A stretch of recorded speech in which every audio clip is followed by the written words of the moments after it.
एक लड़का और लड़की कॉरिडोर में भाग रहे किसी चीज से डरकर। उनके सामने जब उन्हें एक दरवाजा दिखा तो उनकी जान में जान आई, लेकिन बदकिस्मती से वो बंद था। उनकी आंखों में सिर्फ एक ही चीज थी, वो था मौत का डर। अचानक उनके सामने वो चीज आ गई जिससे वो डर रही थी, और फिर हो जाता है शिकार। ये आइस एज का समय है, यानी कि वो टाइमलाइन जब पूरी दुनिया बर्फ के चादर में ढक चुकी थी। कहीं कुछ भी नहीं बचा था जीवन के लिए। जो कुछ इंसान बच गए थे इस आपदा से, वो सालों से जमीन के नीचे बंकर में जिंदा है, वहीं से अपनी जिंदगी को आगे बढ़ा रहे हैं। अब यहाँ सैम जब शेल्टर से बाहर लगे एंटीना को ठीक कर रहा था, उसी समय उसने देखा कि बंकर के बाहर एक आदमी को निकाला जा रहा है। वो इस शख्स से कुछ दिन और मोहलत मांगता है, तब तक वो ठीक हो जाएगा, पर उसका कहना था कि खामखा उनके रिसोर्सेज को वो खत्म कर रहा है, जो एक सेहतमंद आदमी के ज्यादा काम आ सकती है। अब उस बीमार आदमी ने अपनी किस्मत को मान लिया और कहा कि ठीक है, उसे जाने दिया जाए। पर जैसे ही वो कुछ दूरी पर पहुंचा, उसे शूट कर दिया गया। ये चीज देखकर सैम काफी डर गया, लेकिन सिर्फ ये डर उसके अंदर पैदा नहीं हुआ, बल्कि बंकर में जितनी भी लोग थे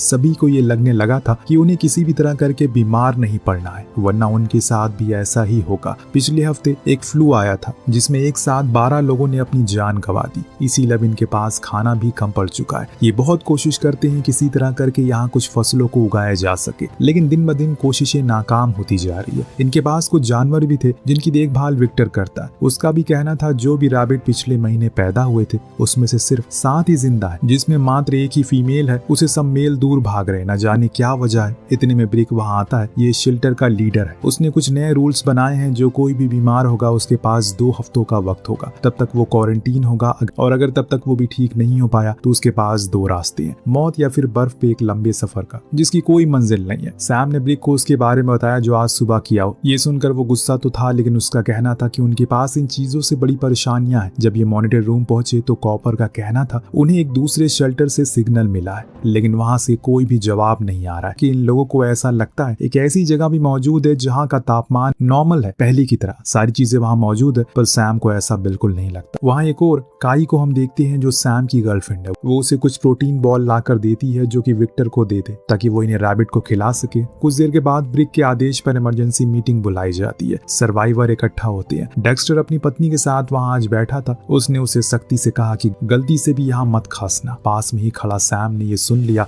इतने में ब्रिक आया जिसने सभी को कॉलोनी 5 के बारे में बताया, जहाँ से उन्हें सिग्नल मिला था। वो एक टीम एक साथ वहाँ जाएंगे ताकि पता कर सके कि आखिर वहाँ क्या चल रहा है, पर मेसन उसके इस फैसले से साफ इनकार करता है क्योंकि ऐसे वो लोग और रिसोर्सेज दोनों वेस्ट करेंगे। पर ब्रिक ने फैसला कर लिया, इसीलिए वो किसी की नहीं सुनेगा। अब यहाँ की जिम्मेदारी वो काई को सौंपता है। अचानक डेक्स्टर की पत्नी ने चीख दिया तो सभी तुरंत वहाँ से दूर हट गए। कोई नहीं चाहता कि वो ऐसे हालातों में बीमार हो। उन दोनों को सभी से अलग कर दिया गया। और मेसन ने तो ब्रिक से बोला कि इन्हें यहाँ से ऐसे रखना सही नहीं है, हमारे लिए खतरा है। पर ब्रिक ये बोल के वहाँ से चला गया कि बीमार कपल पर तब फैसला होगा जब वो लौट कर आएंगे। उसी रात सैम एक डरावना सपना देखता है जो उसे पिछले 12 सालों से डरा रहा है। जब ये आपदा आई थी तो उसकी माँ उसकी आंखों के सामने मर गई और वो कुछ नहीं कर पाया। उस समय पर कई उसे हिम्मत देकर बोली कि इसमें तुम्हारी कोई गलती नहीं है। उस समय करोड़ों लोग मारे गए। दूसरे दिन 3 लोग की टीम जिसमें ब्रिक, सैम और ग्रैमी थे, ये लोग बंकर का गेट खोलते हैं और उस दुनिया में कदम रखते हैं जो अब बर्बाद हो चुकी है। ब्रिक की आवाज से हम सुनते हैं कि जब वो छोटा था सब कुछ सही था। उन लोगों ने ऊंचे ऊंचे टावर बनाए थे ताकि वेदर को भाप सके, पर एक दिन बर्फ गिरना शुरू हो गई। उन्हें लगा कि ये आम तौर पर गिर रही होगी, लेकिन वो कभी बंद ही नहीं हुई। जिसके बाद क्या हुआ आपके सामने है। जहाँ जहाँ तक नजरें जा रही हैं सब कुछ खत्म हो गया। ना कोई इंसान है, ना उसकी जात है। यहाँ तक कि सैटेलाइट जो आसमान में थी वो जमीन पर आकर गिर चुकी है। जब ये सभी एक ब्रिज पर पहुंचे तो वो टूटा हुआ था। तो ये तीनों ही संभल कर कदम बढ़ाते हैं, आगे की ओर जाते हैं, लेकिन ये काम इतना आसान नहीं था। समय की मार से ब्रिज पूरी तरह से खोखला हो गया है। उसकी हर एक दरार मौत से मुलाकात करवा सकती है। जब ब्रिक साइड से होकर गुजर रहा था, अचानक उसी समय एक पत्थर नीचे गिर गया। वो गिरते गिरते बचा और सभी ने उसे पकड़ लिया, आगे ले गए। ब्रिक खुद डर गया कि अभी तो शुरुआत। जब ये सभी पुल के आखिरी सिराने पर पहुंचते हैं, वहां उन्हें एक आदमी की लाश मिली जो जम चुकी थी। लेकिन इससे भी भयानक चीज तो तब हुई जब इन्होंने उस कार के अंदर देखा। उस कार में पूरा परिवार था, एक औरत, उसके 4 बच्चे और बाहर उसका पति जो मरा हुआ था। ये आदमी अपने परिवार की रक्षा के लिए बाहर आया होगा, लेकिन फिर कभी अंदर ही नहीं गया। ग्रामी के लिए चीजें काफी डरावनी थी। पर ब्रिक उसे इन चीजों की आदत डालने को बोलता है। कुछ समय के बाद ये क्रैश हुए चॉपर के पास पहुंचे। हवा बहुत ठंडी हो गई है, इसीलिए थोड़ी देर चॉपर के अंदर रुकने का फैसला करते हैं। ग्रैमी जब अंदर पहुंचा तो उसके कान खड़े हो गए कि ये क्या बवाल चीज है। आज से पहले उसने सिर्फ अपने पिता विक्टर की कहानियों में सुना था। अपने ख्यालों में वो खो गया। आखिर कैसा लगता होगा जब ये आसमान में उड़ता होगा। इस बीच ब्रिक ने बंकर में कांटेक्ट किया और हालातों का जायजा लिया। कॉपर ने बताया उस कपल की तबीयत और बिगड़ रही है, जिसके साथ मेसन अब ज्यादा झगड़ालू हो गया। ब्रिक को यह सुनकर गुस्सा आया। उसने ऑर्डर दिया कि अगर वो ज्यादा हद पार करे तो उसे रोका जाए। इतने में ग्रामी एक एडल्ट मैगजीन निकाल लेता है, जो देखकर दोनों उस पर हंसते हैं। तब ब्रिक एक चीज का खुलासा करता है। उसने सैम को यही इसी जगह से बचाया था। जब वो 16 साल का था उस समय यह आपदा आई थी। उसके साथ कुछ और सर्वाइवर थे जिन लोगों ने कोल माइन का सहारा लिया। सोचा कि अब यही उनका घर है। हमारे पास काफी खाना और साथ में गर्मी के लिए बहुत सारा कोयला था। लेकिन एक दिन कुछ ऐसा हो गया जिसे किसी की उम्मीद नहीं थी। हमारे साथ वालों को कुछ बीमारी हो गई, जिसके चलते एक एक करके हर कोई बीमार होने लगा। फिर खाने की कमी होने लगी। बचे हुए सर्वाइवर ने ये क्या किया, वो एक दूसरे को ही खाना शुरू कर देते हैं। तब मैंने अपनी बहन और माँ को वहां से निकालने का सोचा। मेरे पिता तो बाहर मदद के लिए गए थे, लेकिन कभी लौटे ही नहीं। जब मैं बाहर गया तो एक तूफान आ गया, जिसमें मेरी बहन और माँ दोनों भटक गए। फिर मैंने उन्हें कभी नहीं देखा। उस दिन मुझे ब्रिक मिला, जिन्होंने मेरी जान बचाई। ग्रैमी की आंखों में आंसू थे, क्योंकि पता चल गया था कि सैम अनाथ है। जब थोड़ी हवा कम हुई तो उन्होंने फिर से अपना सफर शुरू किया। अब ये जिस जगह पहुंचे तो वहीं कॉलोनी 5 थी, जो पहले एक न्यूक्लियर पावर हाउस हुआ करता था। कदम रखते ही इनके पैरों के खून लगना शुरू हो गए। ब्रिक की धड़कन भारी हो गई। सैम ने मन ही मन खुद से पूछा कि यहाँ क्या हुआ है। अंदर पहुंचने पर एक अजीब सी गंध आई, जैसे कोई चीज जल रही हो। थोड़ा और अंदर गए तो वहां तो खून की भरमार थी। ऐसा कत्लेआम हुआ था कि क्या बताया जाए। कुछ ही देर में हमें पता चला कि ये वही कॉरिडोर है जिसको हमने कहानी की शुरुआत में देखा था। इस कॉलोनी में लगभग 50 से अधिक लोग होने चाहिए थे, लेकिन अभी तक एकदम सन्नाटा है। जब इन्हें यकीन हो जाता है कि यहाँ पर कुछ नहीं है तो वो वहां से जाने का मन बनाते हैं। लेकिन उसी समय डोर के एक कमरे से सिसकने की आवाज आई। सभी के कान खड़े हो गए। भला वहाँ कौन है? ब्रिक सबसे आगे था। उसने दरवाजा खोला। वहाँ एक इंसान था जिसके शरीर में अब सिर्फ हड्डियां बची थी। जब इन लोगों ने उसके ऊपर ओढ़ी गई चादर को हटाया तो वो जाग गया और चिल्लाने लगा, जैसे मानो उसे मारने के लिए कोई आ रहा हो। सभी ने उसे शांत किया। पूछा कि वो कौन है, यहाँ के लोग कहाँ गए। लियो ने बताया कि वो कॉलोनी 5 में बरसों से रहता है। यहाँ पर जानवरों की देखभाल करता था। एक दिन हमें एक संदेश मिला जो अभी भी स्क्रीन पर चल रहा है। उसमें हम देख सकते हैं कि वो आदमी एक ऐसी जगह खड़ा है जहाँ पर बर्फ का नामो निशान नहीं है। उस आदमी का कहना था उन्होंने एक खराब हुए वेदर मशीन को ठीक कर लिया है, जिससे कि उनके इलाके में अब सब कुछ नॉर्मल हो चुका है। इससे आगे वो कुछ और बता पाता कि ऑडियो बंद हो गई और आधा ही संदेश मिला। हमने उस ऑडियो की लोकेशन को ट्रेस किया, पता लगाया कि वो संदेश कहाँ से आ रहा है। जब जानकारी मिली कुछ लोगों को वहां पर भेजा गया, लेकिन जब वो वहां पहुंचे तो उन्हें ऐसी चीज मिली जिससे वो उल्टे पांव भागने लगी। लेकिन वो चीज उनका कॉलोनी 5 तक पीछा करती रहती है।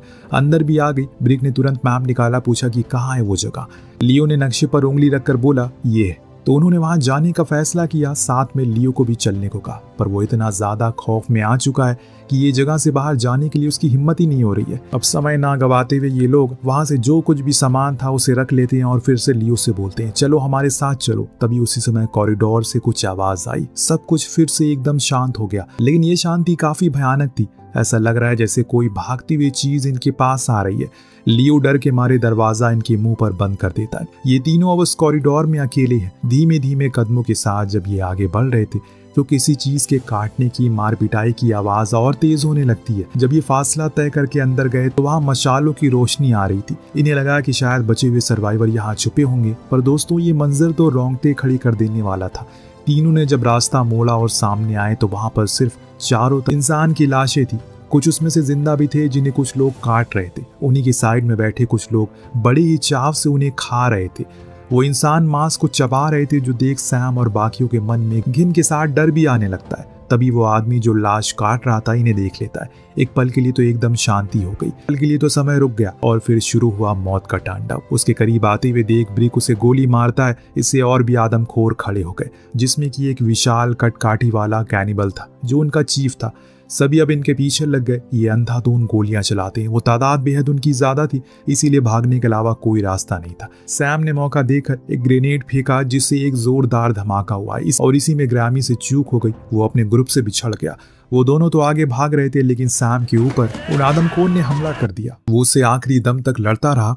लेकिन वो सभी चींटियों की तरह उसे काटने लगे और जब ये दोनों वहां पहुंचे तब तक वो मारा जा चुका था। इनके पास अब तो शोक मनाने का भी समय नहीं बचा, जितनी जल्दी हो सके यहाँ से भागना होगा। दोनों एक रास्ते से होकर बाहर आए, वहीं लगी सीढ़ियों से ऊपर चढ़ने लगे। इस दौरान सैम ने कैनिबल को मार गिराया। उस दौरान उसे पता चला कि अब उसके पास गोलियां खत्म हो गई है। अब वो क्या करेगा, बिना हथियार के कैसे लड़ेगा। पीछे खड़ा ब्रिक उसे भागने को बोलता और जल्दी से सीढ़ियों को वहां से तोड़कर गिरा दिया, परंतु ऊपर तो पहले से एक मौजूद था जिसने ऊपर ही उस पर हमला कर दिया। अब यहाँ लड़ाई सिर्फ उन दोनों के बीच ही नहीं बल्कि जिंदगी और मौत की थी। हर एक वार वो पूरी जान से मारता है, जिससे वो कैनिबल ढेर हो गया और अंत में मौका देकर उसे शूट कर दिया। अब नीचे खड़ा चीफ ये सब देखकर अपनी आंखों से गुस्से में लाल हो रहा था। उसे किसी तरह करके अपने लोगों का बदला लेना था। ये दोनों जल्दी से बाहर आते हैं, बम से पूरी टावर को गिरा देते हैं। इससे कॉलोनी का रास्ता हमेशा के लिए बंद हो गया। दोनों उस जगह से निकल गए, लेकिन फिर से ठंड ने अपना कहर बरसाना शुरू कर दिया। इसीलिए वापस उसी चॉपर में जाकर बैठ गए। उस रात दोनों ने एक दूसरे से कुछ नहीं बोला, क्योंकि जो उन्होंने देखा था वो इतना भयानक था कि अब किसी की हिम्मत ही नहीं हो रही है। दूसरे दिन जब सैम बाहर आया तो उसने देखा कि उनके करीब एक बड़ी मुसीबत आ रही है। वो कैनिबल उस जगह से बाहर आ चुके हैं और अब पूरी सेना के साथ इनकी तरफ बढ़ रहे हैं। सैम ने तुरंत कहा कि अगर ये कॉलोनी तक आ गए तो सब खत्म हो जाएगा। ब्रिक के पास दूसरा एक प्लान था। वो उसी ब्रिज के पास पहुंचा जहां से वो आए थे। इनका प्लान था किसी भी तरह करके ये उस पुराने पुल का इस्तेमाल करके उन्हें खत्म कर दे। अपनी पूरी ताकत के साथ ये उस ब्रिज पर गए। सैम ने एक लंबी छलांग मारी, उस पार आ गया, लेकिन ब्रिक उम्र के चलते वहीं रुक गया और उसे ये नहीं हो पाया। उसी दौरान उसने देखा कि वो कैनिबल अब ब्रिज पर आ चुके हैं। वो अपने हाथ में एक बम जलाता है और वहीं रख देता है एक कोने में, ताकि वो फटने से सब कुछ खत्म हो जाए। पर हवा इतनी तेज थी वो फ्यूज कुछ ही देर में दोबारा से बुझ गया। अब ब्रिक ने वापस जाकर उसे जलाने का सोचा, लेकिन सैम ऐसा करने नहीं देता, वरना वो उसे भी मार देंगे। पर ब्रिक को जाना ही था, क्योंकि वो एक लीडर है। अगर उसने अपने लोगों को नहीं बचाया तो सब तबाह हो जाएगा। वो सैम के सर पर हेलमेट से टक्कर मारकर वहां से उस कॉर्नर से भागा। अब तक वो कैनिबल भी काफी करीब आ चुके थे। बार बार वो लाइटर को जलाने की कोशिश करता है, पर वो जल ही नहीं रहता। इतने में दो कैनिबल उसे पकड़ने के लिए गलत जगह कदम रख देते हैं और सीधा नीचे गिर पड़े। ब्रिक ने आखिरकार फ्यूज जला दिया, लेकिन उसके पास वापस आने का मौका ही नहीं बचा, क्योंकि आदमखोर ने उसे एक साथ हमला कर दिया और वो उस बम को नीचे रखता ही नहीं, हाथ में ही पकड़ा रहता है, जिसे कुछ ही देर में वो फट गया और पूरा ब्रिज दो टुकड़ों में बट जाता है। ब्रिक के शरीर के भी हजारों टुकड़े हो गए। आधे से ज्यादा कैनिबल इस चीज में मारे गए। उनका चीफ अभी भी जिंदा था। वो इस साइड खड़ा सैम को घूर रहा था। सैम ने भी उसे देखा तो वो खुद डर गया, वहां से तेजी से भागने लगा। यहाँ कॉलोनी में अलग ही घमासान चल रहा है। मेसन ने उस कपल को अब बाहर का रास्ता दिखा दिया, लेकिन उसकी रूल बुक में सिर्फ एक ही चीज है, मौत। वो उस आदमी की पत्नी को शूट कर देता है, जिससे वो आदमी उसे अपनी जान की भीख मांगता है। ऐसा मत करो, पर वो नहीं मानने वाला था। उसने जैसे ही बंदूक उठाई, अचानक पीछे से काई आ गई। उसके हाथ में भी बंदूक थी जो उसने मेसन की तरफ तान रखी। उसका कहना था कि अगर उसने अब गोली चलाई तो वो उसे मार देगी। दरअसल मेसन अब इस जगह का लीडर बनना चाहता है, अपने हिसाब से रूल बनाना चाहता है, लेकिन काई, जो कि ब्रिक के कहने पर यहाँ लीडर बनी है, वो उसे ऐसा करने नहीं देगी। तभी अचानक काई को दूर से लड़खड़ाते हुए सैम दिख गया, जो इस तरफ आ रहा था। वो भागते हुए उसके पास गई। इस बीच वो आदमी भी वहां से भाग गया। जब काई सैम के पास पहुंची तो वो बेहोश था, कुछ जवाब नहीं दे रहा था। तभी पीछे से मेसन आया और काई को मारकर बेहोश कर दिया। जब उसे होश आया तो उसके पास वो सारे कॉलोनी के लोग खड़े थे। विक्टर अपने बेटे के बारे में उसे पूछता है कि कहाँ है। सैम ने बताया उसने उन दोनों को खो दिया। ब्रिक ने ब्रिज को उड़ा दिया, जिससे वो लोग यहाँ नहीं आ सकते। विक्टर की तरफ से सवाल आया, कौन लोग? सैम बोला, वो लोग जिन्होंने कॉलोनी 5 के सभी सर्वाइवर को जिंदा ही काट डाला, उनके मीट को चबा डाला, जितने भी लोग थे। ये सुनकर सभी की हलक सूख गई। अचानक वहां मेसन आया और सैम को हथकड़ी लगा दी। एक नया रूल लागू कर दिया कि आज से सिर्फ आधा ही राशन मिलेगा। अगर जिसके अंदर भी थोड़ी सी भी बीमारी है, कोई लक्षण दिखे, उसे मौत मिलेगी। सैम ने उन लोगों को उस जगह का जिक्र किया जो उसने उस वीडियो में देखा था, जो लियो ने दिखाई थी। उसका कहना था यहाँ रहना अब सेफ नहीं है, लेकिन मेसन कहीं भी जाने के लिए राजी नहीं था। सब वहां से चले गए, पर एक बच्चा उसके पास आया। उसने हथकड़ियों की चाबी दे दी जो उसे चुरा ली थी। दूसरी तरफ वेक्टर और मेसन दोनों बंकर के टॉप पर चारों तरफ देखते हैं। उन्हें कोई भी इस तरफ आते हुए नजर नहीं आता, जिसे मेसन को यकीन हो गया कि सैम झूठ बोल रहा है। पर विक्टर उसे बोला कि सैम झूठी कहानी बनाने वालों में से नहीं है, जरूर कोई तो बात है। जब ये लोग मॉनिटर रूम में कैमरा को चेक कर रहे थे, उसी समय मेसन को पता चला सैम भाग गया, लेकिन असल में वो काई के पास गया था। जब उसे बांधा हुआ देखकर तुरंत उसे आजाद कर देता है। फिर उसे कंप्यूटर से उस जगह के बारे में जानने की कोशिश की। उसके पास लोकेशन तो पहले से थी, पर वो एक बारी सिर्फ कंफर्मेशन चाहता था और इसीलिए उसने उसके राडार से मदद ली और तब उसे दिखा जिसकी उसे उम्मीद नहीं थी। सच में एक गर्म जगह मौजूद है इस बर्फ के बीच, जहां जाने के लिए वो फौरन बाकियों को बोलता है, लेकिन तब तक वहां मेसन के लोग आ गए, उसे पकड़ लेते हैं। अब लड़ाई झगड़े का समय नहीं है, उन्हें यहाँ से जाना ही होगा क्योंकि दरवाजे पर मौत दस्तक दे चुकी है। बाहर 2 बारी जोर से धमाका होता है। हर कोई मॉनिटर रूम की तरफ भागा, देखा कि वो आ चुके हैं। जी हाँ, वो कैनिबल जो साथ में डेक्स्टर का सर लेकर आए।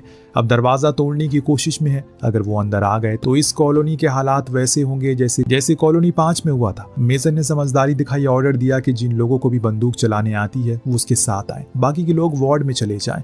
बंदूक के लिए लोग अब दरवाजे के सामने खड़े हो गए उन सभी का मुकाबला करने के लिए। उसी समय अचानक हर तरफ अंधेरा हो गया, लाइट चली गई। जब वो वापस आई तो दरवाजा खुला। बाहर से ठंडी हवाएं अंदर आ रही है, पर एकदम सन्नाटा था, वहां कोई नहीं था। उसी समय पीछे से एक कैनिबल कूदा और कॉपर के ऊपर हमला कर दिया। उसके पास रिएक्ट करने का ही टाइम नहीं था, जिससे वो कैनिबल सीधा वार्ड की तरफ भागा, लेकिन समय से पहले वार्ड में छुपे लोगों ने दरवाजे को बंद कर दिया, जिससे वो अंदर नहीं जा सका।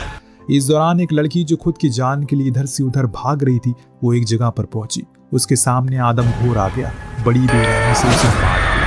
उसकी चीख पूरे कॉरिडोर में गूंज उठी। इधर अब इन लोगों को पता चल गया है कि वो अंदर आ चुके हैं। एयर वेंट की मदद से जब तक वो कोई एक्शन लेती उससे पहले ही लड़ाई हो गई। खून से पूरा बंकर भर जाता है। दोनों तरफ से लोग गिर रहे थे।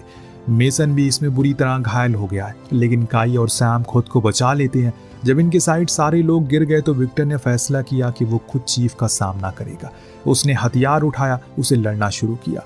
चीफ की ताकत के सामने इन लोगों का कोई मुकाबला ही नहीं था, लेकिन विक्टर भी पुराना खिलाड़ी था। वो उसे कई बार चोटिल करता, लेकिन अंत में एक वार से चीफ उसके पूरे पेट को चीर देता है। सैम और काई भागते हुए वार्ड के दरवाजे तक पहुंचे। तभी मेसन अंदर से डोर बंद और काई चीखती है कि दरवाजा खोलो, हम मर जाएंगे, पर वो गेट नहीं खोलता। अंदर मौजूद एक औरत अच्छे दिल की थी, उसने मेसन को मार के गिराया, खुद गेट को खोल दिया, जिससे वो अंदर आ गए।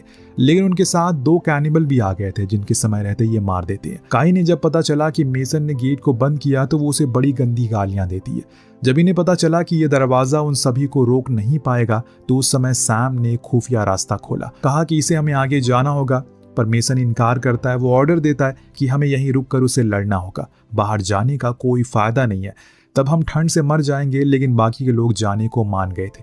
वो एक एक करके उसके अंदर जाने लगे। सैम मेसन को बंदूक देते हुए बोला, अगर लड़ना ही है तो जान लगा के लड़ना। इतना कहकर वो वहां से चला गया और गेट बंद कर दिया।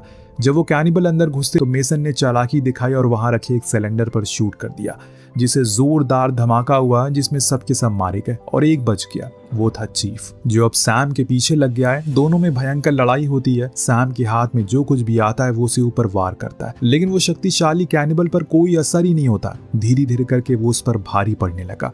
लेकिन तभी सैम को एक चाकू मिल गया जो उसने उसके पैर में दे मारा, जिसे वो थोड़ी देर के लिए असहज हो। तब सैम ने मौका नहीं छोड़ा, उसकी शक्ल ही बिगाड़ दी और बार बार उस पर वार करके सिर्फ यही नहीं, और बाद में उसने उसे वो मौत दी जो वो सभी को देता हुआ आ रहा है। वो उसके सर को तन से जुदा कर देता है। बाकी के लोग शाफ्ट से होते हुए बाहर आते हैं और आग की लपटों में झुलस रहे थे। शेल्टर को देखकर सैम के लिए रोते हैं, पर उसी समय सैम भी बाहर आता है। आते ही वो बोला, अब सिर्फ एक ही रास्ता है, नए घर की तरफ जाना जहाँ जिंदगी है। वो लोग इस बर्फ पे चलना शुरू कर देते हैं, लेकिन क्या ये वहां तक पहुंच पाएंगे? इनके पास ना ही ढंग के कपड़े हैं, ना ही खाना है। सफर बहुत लंबा है। आपको क्या लगता है, क्या सैम अपने लोगों को वहां तक पहुंचा देगा और ब्रिक के बाद एक सच्चा और अच्छा लीडर बन पाएगा? हमें जरूर बताएगा। मिलते हैं अगली वीडियो में। Thank you so much watching. Peace out.